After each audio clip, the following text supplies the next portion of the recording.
मी सुनील सीताराम काळे हे 2011 पासून नगरेश्वर मंदिर भुसार लाईन लातूर इथे पुजाऱ्याचं काम भटजी म्हणून काम करीत आहे। तर दरवर्षी मंदिरामध्ये वेगवेगळे कार्यक्रम असतात।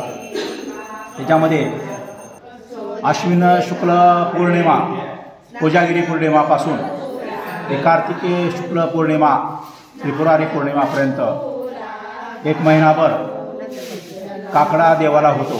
म्हणजे पहाटे 5 ते 5:30च्या दरम्यानमध्ये सर्व महिला मंदिरामध्ये येऊन देवाला काकडा ओवाळतात। नंतर दही दूध पंचामृत अशा पद्धतीनं गाणी म्हणत देवाला स्नान घातलं जातं। त्याच्यानंतर वस्त्र अलंकार वगैरे करून षोडोपचारी पूजा वगैरे होते। नंतर आरती वगैरे करतात। असा जवळजवळ महिन्याचा एक कार्यक्रम असतो, एक महिनाभर। त्याला शास्त्रामध्ये अतिशय असं महत्त्व दिलेलं आहे। आणि त्याच्यानंतर त्रिपुरारी पौर्णिमा कार्तिक शुक्ल पौर्णिमा या दिवशी काकडा समाप्ती म्हणजे सुरमऱ्याचा दही दूध हे करून त्याचा प्रसाद लाह्याचा प्रसाद वगैरे केला जातो। याला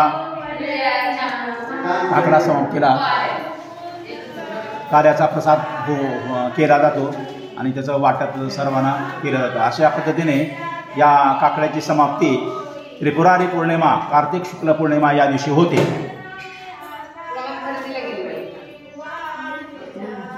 याचं अनन्यसाधारण महत्त्व आहे। आणि या मंदिरामध्ये दररोज जवळजवळ 20-25 महिला रोज पूजेसाठी येत होत्या आणि ते दरवर्षी येतात या ठिकाणी। त्यामुळं मनाला भयंकर असं समाधान वाटतंय आणि प्रत्येक महिलांना याच्यामध्ये आनंद यांनी बऱ्याच जणांनी घेतलेला आहे। अशा पद्धतीनं या ठिकाणी दरवर्षी असं म्हणजे मी जसं इथे या ठिकाणी आलेलो आहे तेव्हापासून काकड्याचा कार्यक्रम दरवर्षी होतो।